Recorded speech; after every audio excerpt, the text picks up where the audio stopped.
जब भी हम सोलर सिस्टम इंस्टॉल करते हैं तो हमें सोलर सिस्टम की प्रोटेक्शन के लिए डिस्ट्रीब्यूशन बॉक्स लाजमी लगाना चाहिए। चाहे हमारा सोलर सिस्टम 1 किलोवाट का है, 5 किलोवाट का है, जितने भी किलोवाट का हमारा सोलर सिस्टम का सेटअप है, हमें डिस्ट्रीब्यूशन बॉक्स लाजमी लगाना चाहिए। डिस्ट्रीब्यूशन बॉक्स लगाने से हमारा सोलर सिस्टम बहुत ज्यादा महफूज रहता है। शॉर्ट सर्किट से, ओवर वोल्टेज से, अंडर वोल्टेज से हमारा सोलर सिस्टम मुकम्मल तौर पर महफूज रहता है। हम डिस्ट्रीब्यूशन बॉक्स के अंदर कौन कौन से इंस्ट्रूमेंट इस्तेमाल करेंगे? एसी ब्रेकर इस्तेमाल करेंगे, वोल्टेज प्रोटेक्शन डिवाइस इस्तेमाल करेंगे, सर्ज प्रोटेक्शन डिवाइस इस्तेमाल करेंगे, डीसी ब्रेकर इस्तेमाल करेंगे। आज की वीडियो में हम आपको मुकम्मल डिस्ट्रीब्यूशन बॉक्स किस तरीके से इंस्टॉल करते हैं और उसके अंदर कौन कौन से इंस्ट्रूमेंट लगाते हैं और उनके कनेक्शन किस तरीके से करते हैं, ग्रिड की सप्लाई के साथ, सोलर पैनल के साथ, बैटरी के साथ, और इसके अंदर हम चेंज ओवर स्विच भी इस्तेमाल करने वाले हैं। और चेंज ओवर स्विच के कनेक्शन हम इनपुट के किस तरीके से करते हैं, आउटपुट के किस तरीके से करते हैं, और इस डिस्ट्रीब्यूशन बॉक्स के साथ हम इन्वर्टर के कनेक्शन किस तरीके से करेंगे, वो भी आज की वीडियो में मुकम्मल डिटेल के साथ 3D एनिमेशन की मदद से मैं आपको मुकम्मल कनेक्शन करके दिखाऊंगा। तो चलते हैं वीडियो की तरफ। तो जल्दी से वीडियो को लाइक कीजिए, शेयर कीजिए। अभी तक चैनल को सब्सक्राइब नहीं किया तो चैनल को लाजमी सब्सक्राइब कीजिए और साथ में बेल नोटिफिकेशन को प्रेस लाजमी कीजिए। तो चलते हैं वीडियो की तरफ। तो सबसे पहले हमारे पास एक डिस्ट्रीब्यूशन बॉक्स है। तो डिस्ट्रीब्यूशन बॉक्स के अंदर हम सबसे पहले एक एसी ब्रेकर इंस्टॉल करेंगे और उसके साथ हम वोल्टेज प्रोटेक्शन डिवाइस इस्तेमाल करेंगे और उसके साथ हम सर्ज प्रोटेक्शन डिवाइस इस्तेमाल करेंगे और उसके साथ हम डीसी ब्रेकर इस्तेमाल करेंगे और उसके साथ हम डीसी ब्रेकर इस्तेमाल करेंगे। जो पहला डीसी ब्रेकर इस्तेमाल करेंगे वो हम बैटरी के लिए इस्तेमाल करेंगे। जो दूसरा डीसी ब्रेकर हम इस्तेमाल करेंगे वो सोलर पैनल के लिए इस्तेमाल करेंगे। तो चलते हैं वीडियो की तरफ और आपको मुकम्मल कनेक्शन करके दिखाते हैं 3D एनिमेशन की मदद से। तो सबसे पहले हमारे पास एनर्जी मीटर है। तो एनर्जी मीटर के कनेक्शन हम एसी ब्रेकर के साथ किस तरीके से करेंगे वो आपको मैं करके दिखाता हूँ। तो हमारे पास जो एनर्जी मीटर है उसके जो पहले 2 पॉइंट होते हैं, पहला फेज का पॉइंट होता है और दूसरा न्यूट्रल का पॉइंट होता है, तीसरा न्यूट्रल का पॉइंट होता है और चौथा फेज का पॉइंट होता है। तो सबसे पहले जो हमारे पास डिस्ट्रीब्यूशन बॉक्स के अंदर एसी ब्रेकर लगाया, उसके जो नीचे वाले पॉइंट है, तो सबसे पहले जो पॉइंट है उसके साथ हम एक वायर को कनेक्ट करेंगे और वायर के दूसरे सिरे को हम एनर्जी मीटर के 4 नंबर पॉइंट यानी फेज पॉइंट के साथ कनेक्ट कर देंगे। तो इसी तरह हम एसी ब्रेकर के नीचे वाले पॉइंट का दूसरा जो पॉइंट रहता है उसके साथ हम न्यूट्रल वायर को कनेक्ट करेंगे और वायर के दूसरे सिरे को हम एनर्जी मीटर के 3 नंबर पॉइंट के साथ कनेक्ट कर देंगे। तो एनर्जी मीटर का 3 नंबर पॉइंट न्यूट्रल का पॉइंट है और 4 नंबर पॉइंट फेज का पॉइंट है। डिस्ट्रीब्यूशन बॉक्स के अंदर जो हमारा एसी ब्रेकर है उसके जो आउटपुट के पॉइंट, तो सबसे पहले जो आउटपुट पॉइंट के अंदर फेज पॉइंट, उसके साथ हम एक वायर को कनेक्ट करेंगे और वायर के दूसरे सिरे को हम सर्ज प्रोटेक्शन डिवाइस के फेस वाले पॉइंट के साथ कनेक्ट कर देंगे। तो इसी तरह हम एसी ब्रेकर के आउटपुट पॉइंट के न्यूट्रल पॉइंट के साथ एक वायर को कनेक्ट करेंगे और वायर के दूसरे सिरे को हम सर्ज प्रोटेक्शन डिवाइस के न्यूट्रल पॉइंट के साथ कनेक्ट कर देंगे। डिस्ट्रीब्यूशन बॉक्स के अंदर हमने वोल्टेज प्रोटेक्शन डिवाइस भी इस्तेमाल की, जो हमें शॉर्ट सर्किट की सूरत में, ओवर वोल्टेज की सूरत में, अंडर वोल्टेज की सूरत में मुकम्मल तौर पर प्रोटेक्शन फराहम करेगी। तो वोल्टेज प्रोटेक्शन डिवाइस का जो पहला पॉइंट है उसके साथ हम न्यूट्रल वायर को कनेक्ट करेंगे। जो वोल्टेज प्रोटेक्शन का दूसरा पॉइंट है उसके साथ हम फेज पॉइंट को कनेक्ट करेंगे।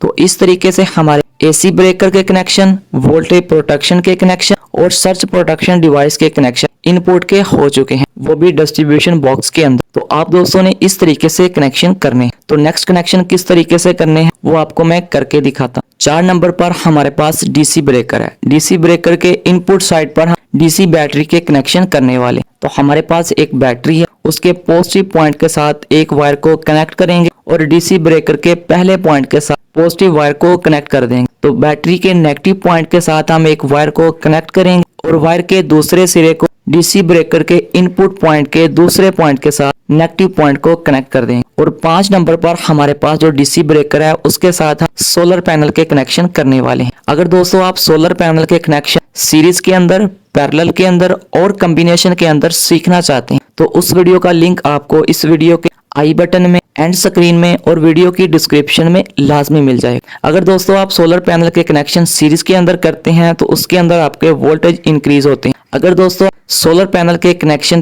पैरेलल के अंदर करते हैं तो उसके अंदर करंट इंक्रीज होता है। अगर दोस्तों आप सोलर पैनल के कनेक्शन कॉम्बिनेशन बनाकर करते हैं तो उसके अंदर वोल्टेज भी इंक्रीज होते हैं और हमारा करंट भी इंक्रीज होता है। तो इस सोलर पैनल के कनेक्शन हमने सीरीज के अंदर किए हैं जिसके अंदर हमारे वोल्टेज इंक्रीज हो। तो आप दोस्तों सोलर पैनल के कनेक्शन सीरीज के अंदर, पैरेलल के अंदर और कॉम्बिनेशन के अंदर किस तरीके से करते हैं उस वीडियो को लाजमी देखना है। तो उस वीडियो का लिंक मैं आपको आई बटन में, एंड स्क्रीन में और वीडियो की डिस्क्रिप्शन में लाजमी दे दूंगा। तो आप दोस्तों इस वीडियो को देखने के बाद उस वीडियो को लाजमी देखना। तो सोलर पैनल के पॉजिटिव पॉइंट के साथ हम एक वायर को कनेक्ट करेंगे और डीसी ब्रेकर के एक पॉइंट के साथ पॉजिटिव वायर को कनेक्ट कर देंगे। तो इसी तरह सोलर पैनल के साथ हम नेगेटिव वायर को कनेक्ट करेंगे और वायर के दूसरे सिरे को हम डीसी ब्रेकर के दूसरे पॉइंट के साथ नेगेटिव वायर को कनेक्ट कर देंगे। तो इस तरीके से हमारे जो डिस्ट्रीब्यूशन बॉक्स उसके अंदर जो तमाम एसी ब्रेकर हैं, DC breaker, voltage protection device है, सर्च प्रोटेक्शन डिवाइस, उसके इनपुट के कनेक्शन हो चुके हैं।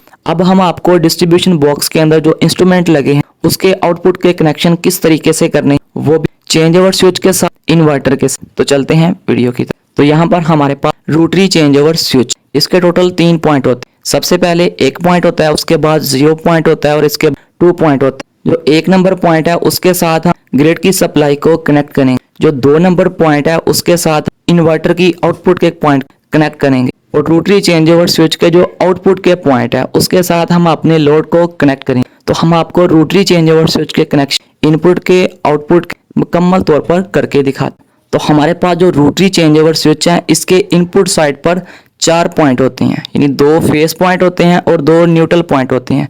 एक साइड पर हम ग्रिड की सप्लाई को कनेक्ट करेंगे और दूसरी साइड पर इन्वर्टर की आउटपुट को कनेक्ट करेंगे। तो चेंज ओवर स्विच का जो पहला पॉइंट है उसके साथ हम वोल्टेज प्रोटेक्शन डिवाइस के आउटपुट पॉइंट से फेस वायर को कनेक्ट करेंगे। चेंज ओवर स्विच का जो दूसरा पॉइंट है उसके साथ हम न्यूट्रल वायर को कनेक्ट करेंगे वोल्टेज प्रोटेक्शन डिवाइस के साथ। तो चेंज ओवर स्विच के दूसरी साइड पर भी हम सबसे पहले फेस पॉइंट को कनेक्ट करेंगे और उसके बाद न्यूट्रल वायर को कनेक्ट करेंगे। हमारे पास जो इन्वर्टर है उसके आउटपुट पॉइंट के साथ हम फेस वायर को कनेक्ट करेंगे और रोटरी चेंज ओवर स्विच के ऊपर वाले पॉइंट के साथ फेस वायर को कनेक्ट करेंगे। तो इसी तरह हम इन्वर्टर के साथ न्यूट्रल वायर को कनेक्ट करेंगे और वायर के दूसरे सिरे चेंज ओवर स्विच के न्यूट्रल पॉइंट के साथ कनेक्ट कर देंगे। तो इस तरीके से रोटरी चेंज ओवर स्विच के इनपुट के कनेक्शन हो चुके हैं ग्रिड की सप्लाई के साथ और इन्वर्टर के साथ। रोटरी चेंज ओवर स्विच के जो आउटपुट के पॉइंट हैं वो टोटल 4 होते हैं। 2 पॉइंट आपस में शॉर्ट होते हैं फेस के और 2 पॉइंट आपस में शॉर्ट होते हैं न्यूट्रल। हम रोटरी चेंज ओवर स्विच के एक फेस पॉइंट और एक न्यूट्रल पॉइंट के साथ वायर को कनेक्ट करेंगे और अपने लोड को सप्लाई प्रोवाइड करेंगे। तो इस तरीके से हम रोटरी चेंज ओवर स्विच के कनेक्शन ग्रिड की सप्लाई के और इन्वर्टर के साथ करते। सबसे पहले जो हमारे पास रोटरी चेंज ओवर स्विच है उसके पोजीशन नंबर 1 के साथ ग्रिड की सप्लाई को कनेक्ट करेंगे और पोजीशन नंबर 2 के साथ हम इन्वर्टर की आउटपुट को कनेक्ट करेंगे। तो हमारे पास जो वोल्टेज प्रोटेक्शन डिवाइस है उसके आउटपुट पॉइंट से फेस वायर को कनेक्ट करें और रोटरी चेंज ओवर स्विच के पोजीशन नंबर 1 के एक पॉइंट के साथ फेस वायर को कनेक्ट करें और voltage protection device output neutral के साथ हम एक वायर को कनेक्ट करें और वायर के दूसरे सिरे को चेंज ओवर स्विच के दूसरे पॉइंट के साथ न्यूट्रल वायर को कनेक्ट करेंगे। तो इस तरीके से rotary change over switch position number 1 grid की सप्लाई के कनेक्ट। तो नेक्स्ट हम इन्वर्टर के कनेक्शन करने वाले हैं, वो भी सोलर पैनल के साथ, बैटरी के साथ और ग्रिड की सप्लाई के। डिस्ट्रीब्यूशन बॉक्स के अंदर जो सबसे लास्ट वाला ब्रेकर है 5 नंबर सोलर पैनल और उसके आउटपुट के कनेक्शन हम सोलर इन्वर्टर के साथ किस तरीके से करेंगे वो आपको मैं करके दिखा। तो सबसे पहले डीसी ब्रेकर है उसके आउटपुट पॉइंट के साथ पॉजिटिव वायर को कनेक्ट करेंगे और वायर के दूसरे सिरे सोलर इन्वर्टर सोलर पैनल वाले जो कनेक्शन है यानी P और V उसके पॉजिटिव पॉइंट के साथ कनेक्ट कर।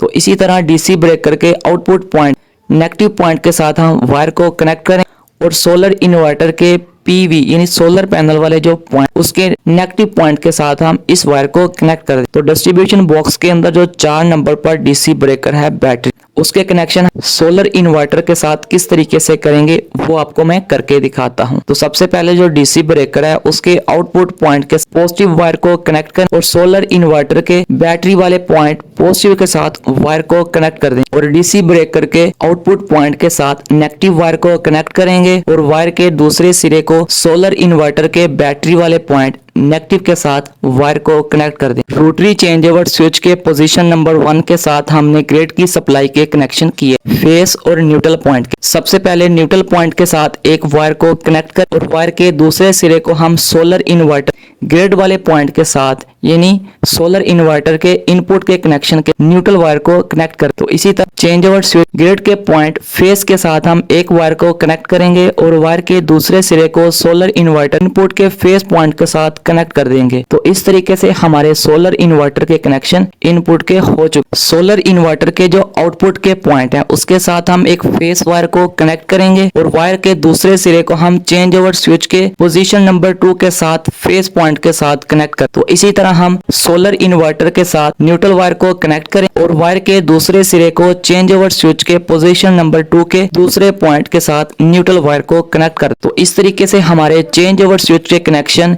ग्रिड की सप्लाई के साथ और इन्वर्टर के साथ हो चुका। अब चेंज ओवर स्विच के जो आउटपुट के कनेक्शन है उसके साथ फेस वायर को कनेक्ट करेंगे और एक न्यूट्रल वायर को कनेक्ट करेंगे और वायर के दूसरे सिरे को हम अपने लोड को सप्लाई प्रोवाइड कर। तो इस तरीके से हम डिस्ट्रीब्यूशन बॉक्स इंस्टॉल करते हैं और उसके मुकम्मल कनेक्शन करते हैं। तो ये वीडियो आपको कैसी लगी है कमेंट करके लाजमी बताइए और इस वीडियो को लाइक कीजिए और शेयर कीजिए अपने दोस्तों के। अगर दोस्तों आप 5 किलोवाट सोलर इन्वर्टर के मुकम्मल कनेक्शन सीखना चाहते हैं लाइटिंग लोड और हैवी लोड यानी उसके साथ हमने 2 चेंज ओवर स्विच इंस्टॉल, एक के साथ हमने लाइटिंग लोड को कनेक्ट किया है और एक के साथ हमने हैवी लोड को कनेक्ट किया, जैसा कि हम fridge, AC, water pump, geyser वगैरह हैवी लोड के साथ कनेक्ट कर सकते हैं। अगर दोस्तों आपने 5 किलोवाट सोलर इन्वर्टर के मुकम्मल कनेक्शन सीखने तो उस वीडियो का लिंक आपको वीडियो के एंड स्क्रीन में मिल जाए। अगर दोस्तों आप सोलर पैनल के कनेक्शन सीरीज के अंदर, पैरेलल के अंदर और कॉम्बिनेशन के अंदर सीखना चाहते हैं तो उस वीडियो का लिंक भी आपको एंड स्क्रीन में मिल जाएगा। तो जल्दी से वीडियो को लाइक कीजिए, शेयर कीजिए और चैनल को सब्सक्राइब लाजमी कीजिए।